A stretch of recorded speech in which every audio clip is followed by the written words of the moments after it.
కామారెడ్డి జిల్లా ఎల్లారెడ్డిలో కేంద్ర మంత్రి నితిన్ గడ్కరీ మాట్లాడుతూ బీజేపీ కార్యకర్తలు పార్టీ చిన్న కార్యకర్తలు ఈ పార్టీ నాయకులుగా ఎదిగే ఏకైక పార్టీ బీజేపీ. తెలంగాణలో సకల జనుల అభివృద్ధి జరగాలంటే బీఆర్ఎస్ను జరిపి బీజేపీని గెలిపించండి. సుభాష్ రెడ్డి అడిగిన రోడ్డు ప్రాజెక్టులు పూర్తిగా నేను దగ్గరుండి మంజూరు చేయిస్తానని హామీ ఇస్తున్నా. తెలంగాణలో కేంద్రం భారీగా నేషనల్ హైవేలను అభివృద్ధి చేయడం జరిగింది. భారతీయ జనతా పార్టీ తరఫున ధన్యవాదాలు తెలియజేస్తా ఉన్నాను.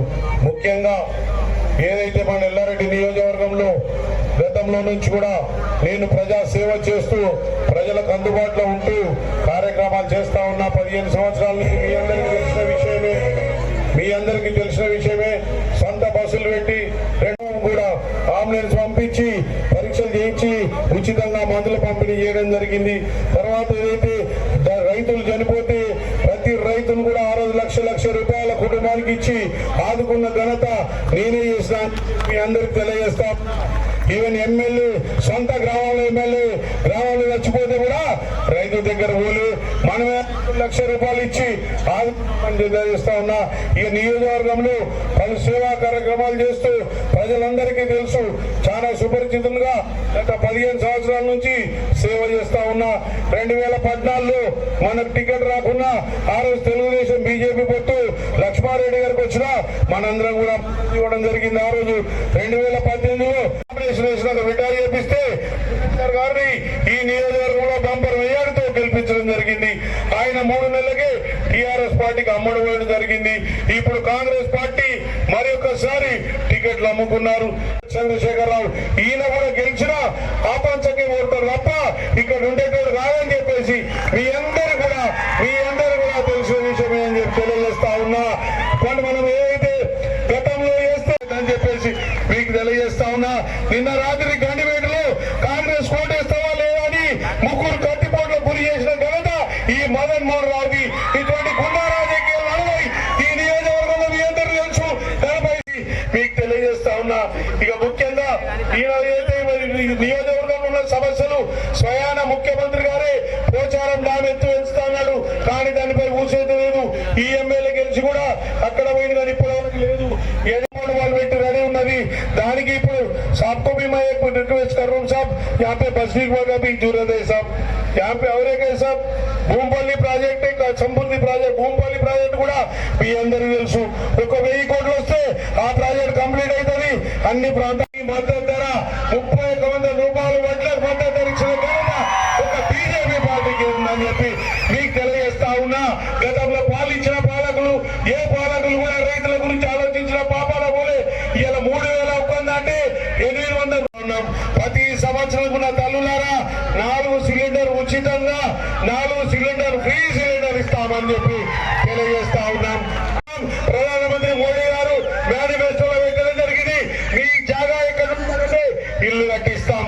10 సంవత్సరాల నుంచి టీఆర్ఎస్ పార్టీ అల్లుడేస్తే అని ఉంటాడు, బిడ్డేస్తే అని ఉంటుంది, మేకలాడ కట్టేస్తావు, కోళ్ళాడడంతో అందరూ ఇల్లు కట్టిన పాపాలు పోలే మీకు డబుల్ బెడ్రూమ్ ఇచ్చే నేను తీసుకుంటాను. మీ అందరూ కూడా వాగ్దానం చేస్తా ఉన్నాను. मी सुभाष रेड्डी जी,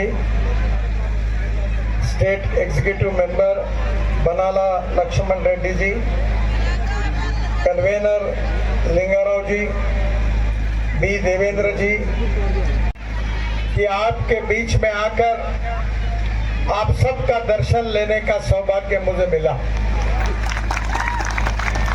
मुझे विश्वास है कि हिंदुस्तान की नहीं तो तेलंगाना की तस्वीर अगर बदलनी है तो आप सब लोग सोच समझकर तो तेलंगाना का भविष्य निश्चित रूप से मंत्री होने के नाते मैंने तेलंगाना में अनेक रोड का निर्माण करने का सौभाग्य मुझे मिला. आपके विशेष रूप से 161 NH कामारेड्डी के लोगों को हैदराबाद के साथ महाराष्ट्र और कर्नाटक जाना बहुत आसान हो जाएगा.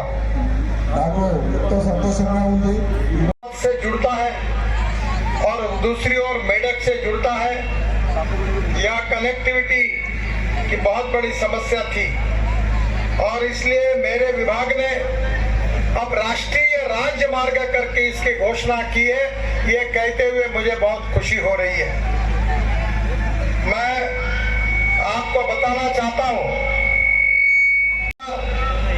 और भैंसा ये 100 किलोमीटर की लेंथ है, जिसके लिए मैं 1100 करोड़ रुपए के कार्य को मंजूरी दी है, जो बहुत महत्वपूर्ण है।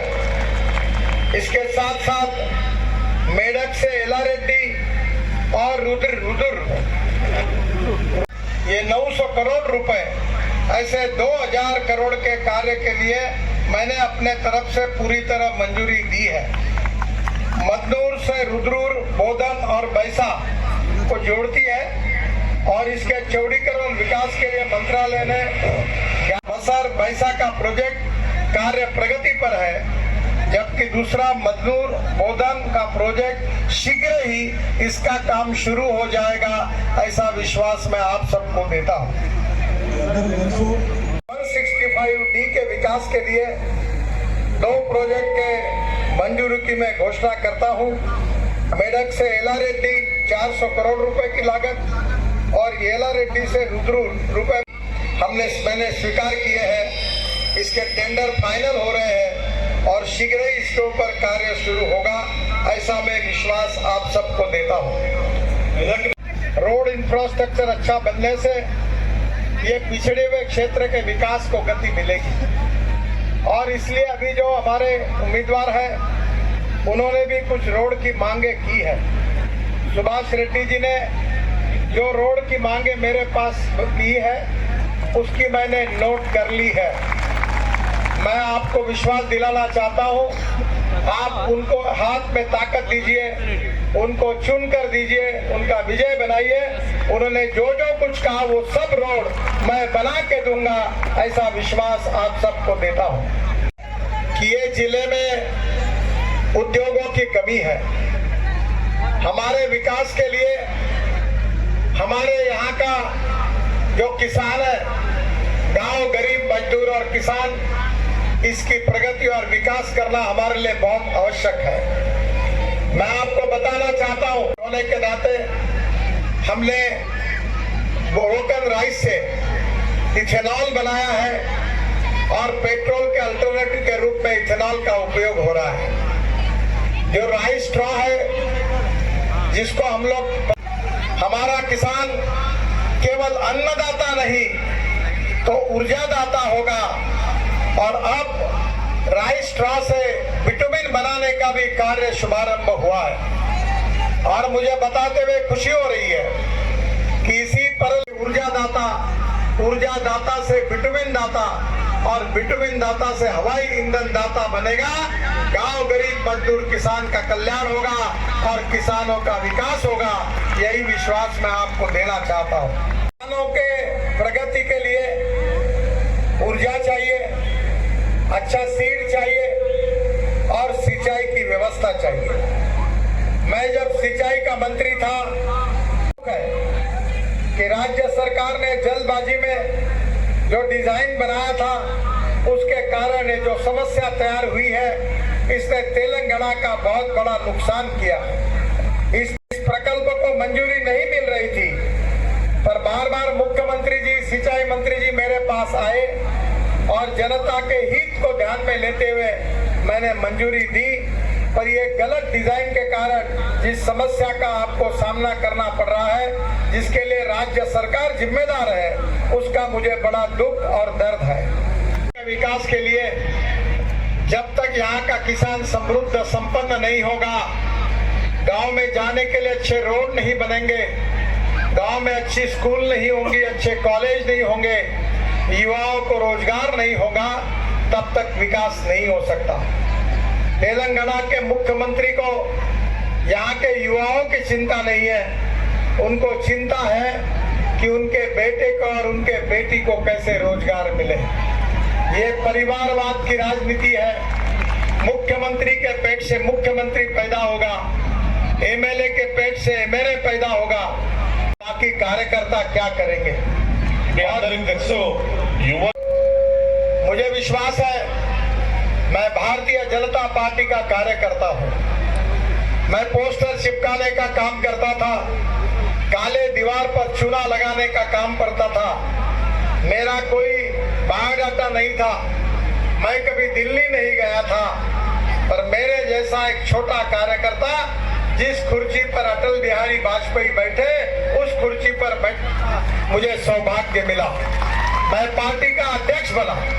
ये केवल भारतीय जनता पार्टी में हो सकता है, क्योंकि भारतीय जनता पार्टी ये कार्यकर्ताओं की पार्टी है, आप सबकी पार्टी है।